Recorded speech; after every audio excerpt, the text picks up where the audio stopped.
अब VSR aviation, जिसकी आज दिन भर चर्चा इस हादसे के बाद रही, ये दरअसल है क्या?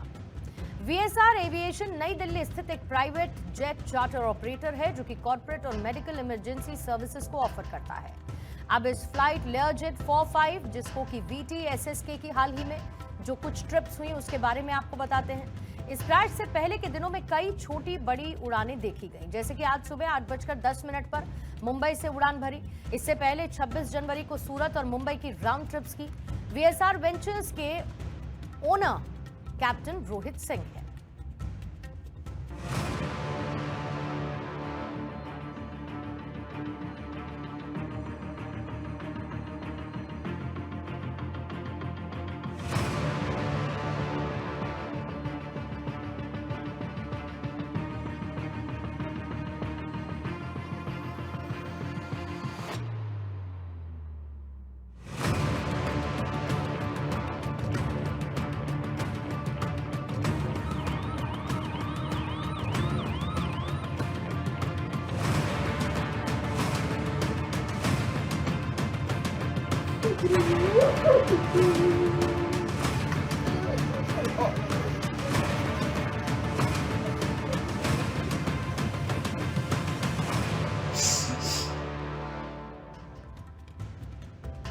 वीएसआर वेंचर्स के प्लेन लेयरजेट 45 में अजित पवार बारामती जा रहे थे, और ऐसे में इस प्लेन की हिस्ट्री क्या है? आखिर इससे सफर करना सुरक्षित क्यों रहा होगा? क्योंकि इसका रिकॉर्ड कंपनी के दावे से अलग कहानी बयां करता है। इस बेड़े में कुल मिलाकर 4 मॉडल हैं, जिसमें लेयरजेट 45, 45XR, मॉडल 40 और 40XR शामिल है। लेयरजेट 45 एक सुपर लाइट बिजनेस जेट है जो कि अपनी गति और दक्षता के लिए जाना जाता है। आमतौर पर इसमें 8 से 9 यात्री बैठ सकते हैं और ये छोटे रनवे पर उतरने में सक्षम माना जाता है। आज बारामती में ये एक बड़े हादसे का शिकार हुआ। इससे पहले भी 14 सितंबर 2023 में भी इसी फैमिली के साथ विमान में कुछ ऐसा एक परिवार के साथ हो चुका है, जहां पर मुंबई हवाई अड्डे पर भारी बारिश के दौरान इसी कंपनी का विमान रनवे पर स्लिप कर गया। विमान के 2 टुकड़े हुए, लेकिन सभी 8 लोग सुरक्षित बच गए।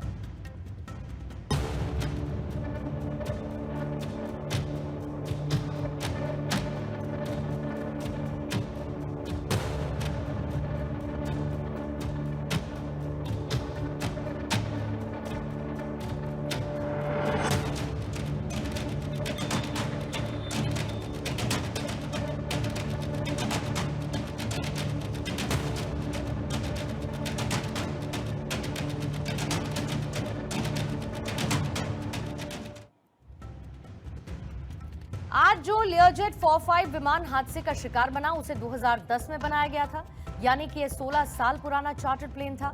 लेकिन यह पहली बार नहीं है जो एक बड़े राजनेता की विमान हादसे में उनकी मौत हुई हो या निधन हुआ हो। इससे पहले ऐसे कई प्लेन क्रैश हो चुके हैं जिसमें कई दिग्गजों की जान जा चुकी है। आज के हादसे में महाराष्ट्र के डेप्यूटी सीएम अजित पवार की जान गई।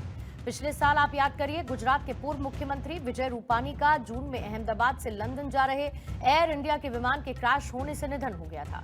साल 2021 में भारत के पहले CDS chief of defence staff general Bipin Rawat का भी इसी तरीके के हादसे में निधन हुआ। तमिलनाडु के कन्नूर में उनका हेलीकॉप्टर हादसे का शिकार हुआ। साल 2011 में अरुणाचल प्रदेश के मुख्यमंत्री दोरजी खांडू का हेलीकॉप्टर तवांग से ईटानगर जा रहा था और उसी समय खराब मौसम की वजह से ये क्रैश हो गया।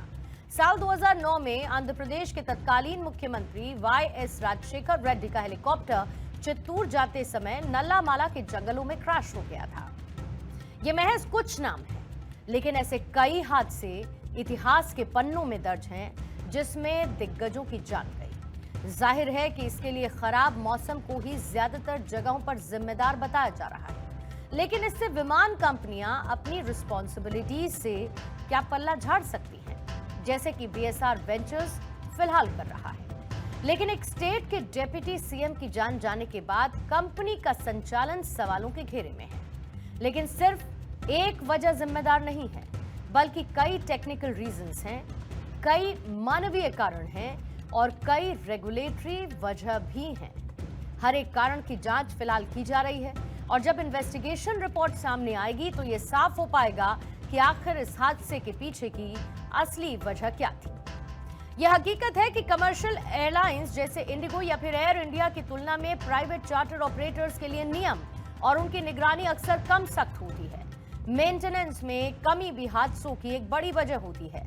निजी ऑपरेटर पैसा बचाने के चक्कर में विमानों के स्पेयर पार्ट्स और सर्विसिंग में लापरवाही करते हैं। वीएसआर वेंचर्स का जो लेयरजेट 45 क्रैश हुआ वो करीब 16 साल पुराना, यानी कि विमान जितना पुराना उतना खतरा।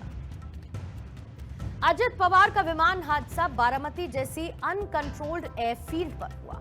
ऐसी जगहों पर एयर ट्रैफिक कंट्रोल यानी एटीसी की सुविधाएं बहुत सीमित स्तर पर होती हैं। पायलट्स को खुद ही देखकर रनवे पर लैंडिंग करनी पड़ती है। ऐसे में अगर मौसम खराब है तो लो विजिबिलिटी से खतरा और ज्यादा बढ़ जाता है। बारामती हादसे में ये एक बड़ी वजह फिलहाल मानी जा रही है। चार्टर्ड पायलट्स के ड्यूटी आवर्स की निगरानी भी कमर्शियल पायलट्स जितनी सख्त नहीं होती है।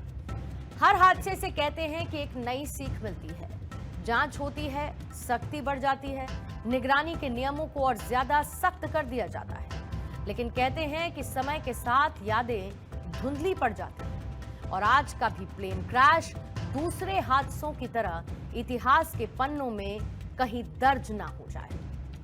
लेकिन आखिरी के 6 सेकंड में जान बचाने के लिए कैसी जद्दोजहद हुई, ये समझने की कोशिश करनी होगी। लेयरजेट 45 जब पहली बार लैंडिंग नहीं कर पाया तो दूसरी बार उसने फिर कोशिश की और यही आखिरी के 6 सेकंड थे। पहले विमान रनवे की सेंट्रल लाइन से लगभग 15 फीट बाईं की तरफ झुका और अगले सेकंड में अचानक से आए हवा के झोंके यानी गस्ट ने विमान के दाहिने पंख को ऊपर उठा दिया और बायां पंख रनवे की सतह से टकरा गया। विमान यहीं से अनकंट्रोल हुआ। फिर अगले ही पल पंख टकराने के साथ फ्यूल टैंक फट गया। विमान रनवे को छोड़कर कच्ची जमीन की तरफ घिसटने लगा। विमान एक ड्रेनेज वॉल से टकरा गया और भीषण आग लग गई। विमान के 2 टुकड़े हुए और फ्यूल की वजह से वो आग के गोले में तब्दील हो गया। जाहिर बात है कि इस हादसे से अब तो आंखें खुल ही जानी चाहिए कि किसी भी कंपनी की निगरानी कितनी सख्ती के साथ होना जरूरी है, क्योंकि जरा सी भी चूक, जरा सी भी लापरवाही एक देश को कितना बड़ा नुकसान पहुंचा सकती है। पूरे पवार परिवार के साथ आज हर कोई खड़ा है।